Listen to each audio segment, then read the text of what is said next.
Right, the first question for today is this one. Let's give you 2 minutes, easily done in that if you know what you are doing.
Right, we've got a cyclic quadrilateral here.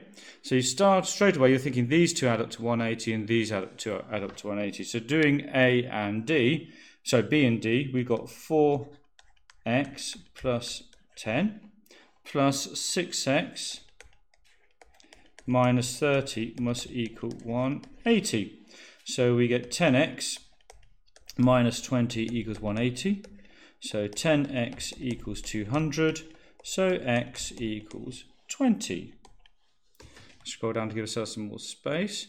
We'll do the y1 down here. So we've got 3y plus 20 equals 180. So 4y plus 20 equals 180. So 4y equals 160. So y will equal 40.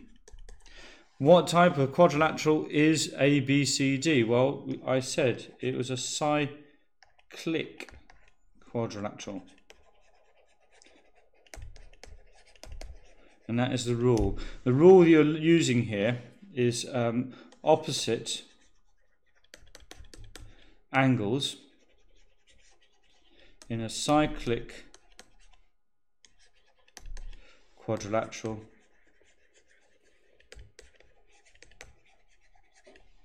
add up to 180. Okay, so that was the rule you need to learn for this question. Right, this one's a little bit longer than the last one, so we'll take 3 minutes to do this one.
Right, okay, so we've got the diagram shows centre O.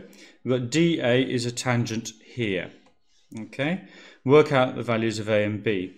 As soon as you see a triangle drawn off a tangent, you should be thinking alternate segment theorem. So there's one triangle drawn off the tangent, and you've got another triangle drawn off the tangent here. So you should be thinking alternate segment theorem from those two triangles. And what is the alternate segment theorem? Well, we've got an angle here, and if we look at this side here, then the angle produced from this side, this one, is equal to this. So these two angles, this angle here and this angle here, are equal. So we know that 2a plus 5 must equal 2b minus 15. And if that's true, we've got the same situation on this side. We've got this angle here. So think about this side. Where's the angle produced? It's this one. It's 5a must equal 3b. So we do 5a equals 3b. And we've got simultaneous equations. And the best way to do these simultaneous equations, I think, is to find out what a is in terms of b, or vice versa, and then substitute in. So we could see that a, I'm going to do fifths because I think fifths are easier than thirds, equals 3/5 of b. So now I know that a is equal to 3/5 of b. I can replace the a up here with 3/5 of b, and then I have a whole equation with just b. So I've got 2 times 3b over 5 plus 5 equals 2b minus 15. So 2 times 3b over 5 is 6b over 5 plus 5 equals 2b minus 15. Now, I think it's always best to get rid of the fractions, so let's times through out by 5. So we get 6b here, times this by 5 we get 6b, times this by 5 we get 25, times this by 5 we get 10b, times this by 5 we get 75. And then we can simplify. So I'm going to add the 75 to this side to get 100. So added 75 to here, that gives me just 10b. Add 75 here, I get 100, so I've got 6b plus 100. Now I'm going to take 6b from this side, so I must take 6b off this side to get that. So b will equal 25. Now we know that if b equals 25, a equals 3/5 of b. So a equals 3/5 of 25. 5 into 25 is 5, times by 3 gives me 15. So b equals 25 and a equals 15. And the theorem we used here is called the alternate segment theorem. And the reason why it's called the alternate segment theorem is I'm just going to rub out all these highlighters so as to make it easier to see. The reason it's called the alternate segment theorem, let's look at this angle. This angle is in this segment. Okay. And then this angle produces an angle over here that's in the other segment. There's this segment here. And you can see that this angle produces an angle up here in this segment here. Let's just get a better pen for showing that. There we go. That angle there is in the other segment, hence the alternate segment theorem. So I just noticed that I put b equals b, and it should obviously be 25. So let's just change that to 25 degrees.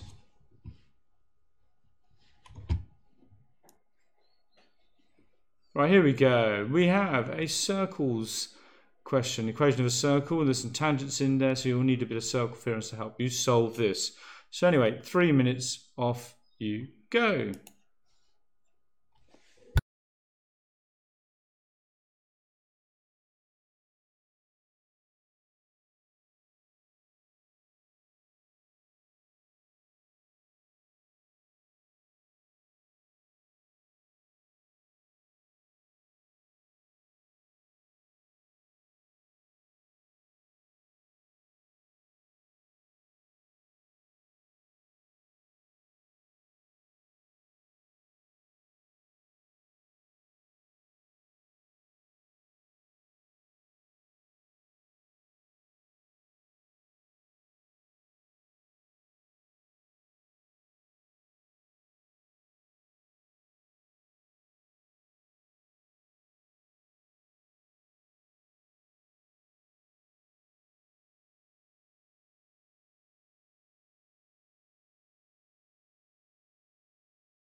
Right, here we go. So, let me grab a pen.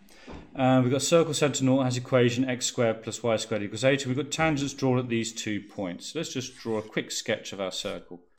Now, if our circle is x squared plus y squared equals 8, that tells us we have a centre at 0, 0, okay, and the 8, square root of 8 is our radius. Okay, radius is square root of 8. Okay, or radius is always the square root of this if you've got x squared plus y squared equals something. Tangents are drawn at minus 2, 2 and minus 2, minus 2. And we want to find the equation of tangent at A at minus 2, 2. So at minus 2, 2 here. So there's minus 2 and there's 2. We want to find the tangent at that point. So the tangent, obviously, touches just at that point.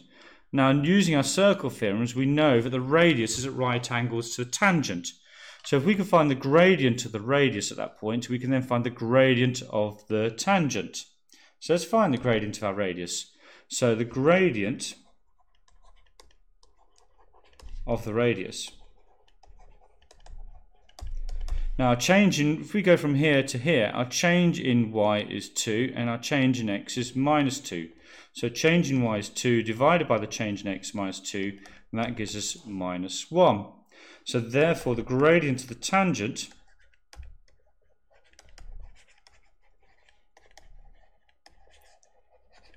we know that this and the gradient of the tangent multiply to give you minus 1. So minus 1 times something equals minus 1. Well, the something must be equal to 1. So gradient of our tangent equals 1. And we remember that y minus a equals mx minus b. Some of you may have been taught y minus y1 equals mx minus x1. AB is a point on the line. x1, y1 is a point on the line in this formula. So that's a gradient of the equation of a line. We know m and we know the point on the line. The point on the line is a, just here, the tangent. So therefore we've got y minus a, which is the y, I've written that the wrong way around, sorry. Let's put that b and that a. It's always y minus the y value, x minus the x value. I prefer this formula, but some students struggle with the idea of y's and y1s in the same equation, so I changed it to b and a.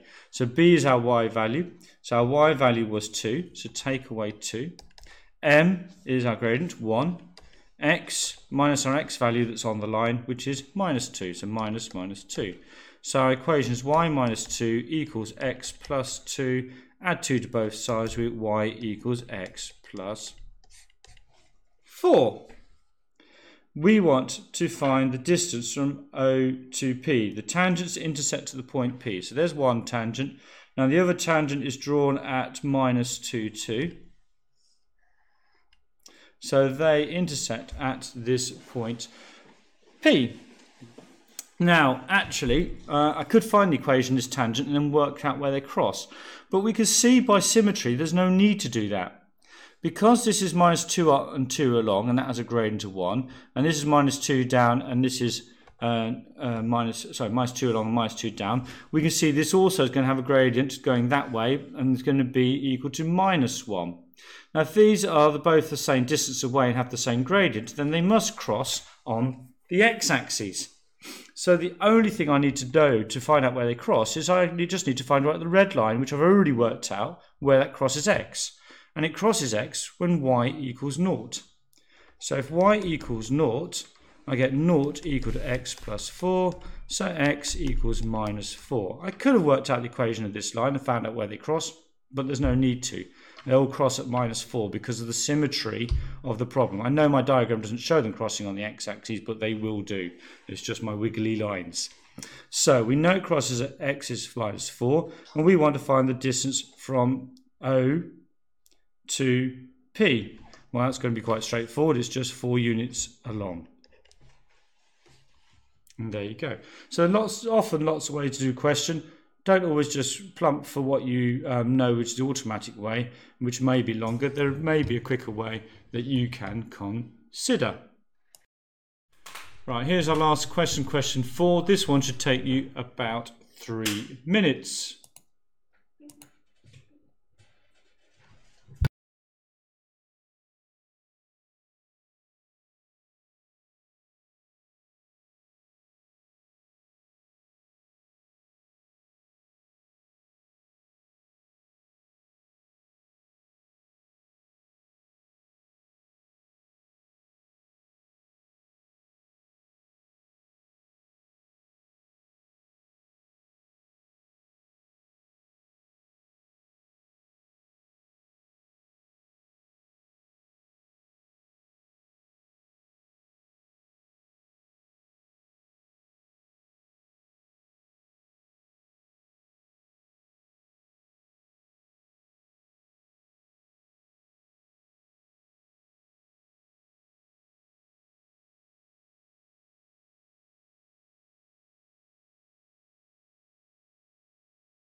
recording.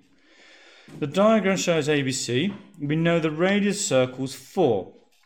And we know that AC is 7. The only thing we know is that AC equals 7 and the radius is 4. So how can we use that? Well, let's put the centre of our circle in, and using AC, let's draw in some 4s.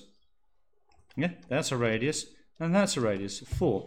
So what we've got is we've got a triangle with 3 sides, and the angle we want, ABC, is over here. But if we use the fact the angle at the centre is twice the angle at the edge, we can find this angle using the cosine rule, and then we can find this angle. So let's call this angle x. Okay, so we know that if I'm just going to ignore these numberings for now, and I'm going to put x at a, and that's going to be little a, that's going to be little b, and that's going to be little c, then I can use my formula, a squared, a squared equals b squared plus c squared minus 2bc cos of a. And I know therefore 49 minus b16 plus 16 minus 2 times 4 cos of a. So that's going to give me 49, that's 32. So I'm going to take 32 away from 49 to get 17. And this is, if you write out your formula this way, this is a common mistake. A lot of people take this away from this before taking away from that, which is wrong, because this has got to be times by the cos A first. So I've got 4 times 4 is 16, so that's minus 32. So I've got 17 equals minus 32 lots of cos A. So if I divide by minus 32, I get minus 17 over 32 equals cos of A. So I'm now going to use my calculator to work this out. So I've got minus 17, let's get the fraction, over, what was it, 32, press equals, and then do inverse cos of that, shift, cos, answer, and I get 122.08 degrees. And we know that the angle here is going to be half the angle here. So therefore, my angle is going to be 61 degrees. And it says to the nearest decimal place, if I half that, I'm going to get 61.04. So it's 61.0 to 1 decimal place. So remember, angle at the centre is equal to 2 times angle at the edge, is what I've used, the circle theorem I've used in this question. Always write, when you're doing your practice questions, always write down the theorem you use to help you remember them for the exam, just in case the exam asks you for your theorems and to state how you